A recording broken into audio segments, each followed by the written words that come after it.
போயிட்டு நீங்க அடுத்து எங்க போறீங்க அப்படின்னா ஒரு மளிகை கடைக்கு போறீங்க. அங்க 1 கிலோ சிறுபருப்பு வந்து 65 ரூபான்னு சொல்றாங்க.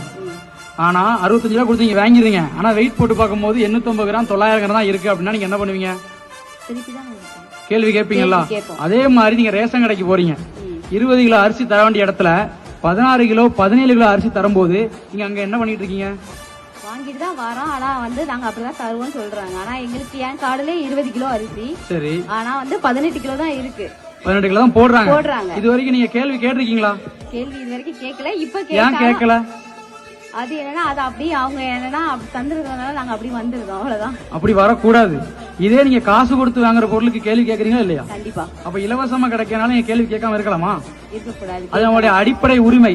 அடிப்படை உரிமை எங்கெல்லாம் தடுக்கப்படுகிறதோ அன்று குரல் கொடுக்க வேண்டியது நம்ம ஜனநாயக கடமை. சரிங்களா? அந்த ஜனநாயக கடமையை ஃபாலோ பண்ணி அந்த அடிப்படை உரிமையை கண்டிப்பா மீட்டெடுக்கணும். ஊழலை ஒழிக்கணும்னு தலைவர்கள் சொன்னா மட்டும் போதாது, மக்களும் அதை கடைபிடிக்க வேண்டும். நம்ம கண்ணுக்கு முன்னாடி நடக்கிற ஊழலை கூட நம்ம தடுத்து நிறுத்த முடியவில்லை என்றால் அப்ப யார் மேல தப்பு இருக்கு? நம்ம மேலதான் தப்பு. மக்கள் மேல தப்பு இருக்கு. அப்ப மக்கள் கேட்க வேண்டிய ஜனநாயக பொறுப்பு இருக்கா இல்லையா? அப்ப ஏன் இது வரைக்கும் கேட்காம இருந்திருக்கீங்க? எல்லாரும் இது வந்து விழிச்சுக்கணும். இது வரைக்கும் ஏமாந்த வரைக்கும் போதும். ஊழலற்ற ஒரு சமுதாயத்தை உருவாக்கணும் அப்படின்னா ஒரு மாற்றத்தை தேடுங்க. அந்த மாற்றம் இப்ப நம்மளை தேடி வருது. தமிழக வெற்றி கழகம்ங்கிற ஒரு வழியில நம்மளை தேடி வருது. தேடி வரும்போது இறுக்கி பிடிச்சுக்கோங்க.